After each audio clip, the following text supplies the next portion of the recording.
Cela fait désormais plus de 3 mois que la vie de Pierre Palmade a basculé au cours d'un terrible accident qu'il a provoqué sur une route départementale de Seine-et-Marne le vendredi 10 février 2023. Ce jour-là, comme ses analyses toxicologiques l'ont démontré par la suite, l'humoriste était au volant de sa Peugeot 3008 sous l'emprise de la cocaïne. Alors qu'il circulait sur la route départementale 372 reliant Melun à Damary-les-Lys, le comédien a violemment heurté de face une autre voiture qui roulait dans la direction opposée. Un troisième véhicule est ensuite venu s'encastrer dans les deux premières voitures déjà accidentées. Après avoir été transporté d'urgence à l'hôpital, car son pronostic vital était engagé, Pierre Palmade fut rapidement sauvé par les médecins, étant donné que sa famille a annoncé que ses jours n'étaient plus en danger dès le lendemain de l'accident. Néanmoins, l'acteur a dû faire face à la justice. Visé par une enquête après que la femme enceinte qui se trouvait au sein de la voiture percutée par l'acteur ait perdu le bébé qu'elle portait suite au choc, Pierre Palmade a été placé sous contrôle judiciaire au sein d'un hôpital, afin de soigner son addiction à la drogue. Par le passé, Pierre Palmade a suivi plusieurs cures de désintoxication, sans succès.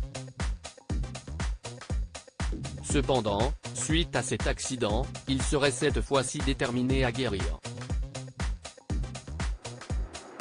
Pierre Palmade, son ancien téléphone portable saisi par la police interrogé par Paris Match jeudi 11 mai 2023, un proche de l'humoriste a révélé que ce dernier aurait changé d'attitude vis-à-vis de son addiction.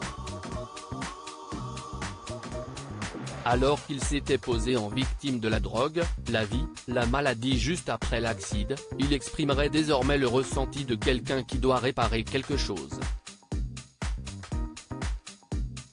Dans son article, Paris Match a aussi révélé que le comédien a envoyé des textos insultants à ses proches avant son accident.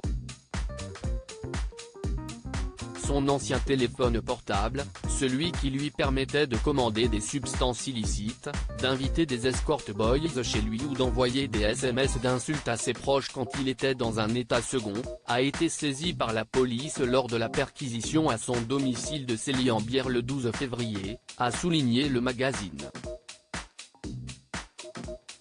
À propos de l'auteur Clément Machetto, passionné de sport, et plus particulièrement de football, de basketball et de catch, merci Canal+, Koh-Lanta est pour moi le programme incontournable de la télévision française. Par le passé, j'étais également un téléspectateur assidu de la Star Academy sur TF1, mais aussi de la trilogie du samedi sur M6. Aujourd'hui le monde des médias n'a plus aucun secret pour moi. Ou presque.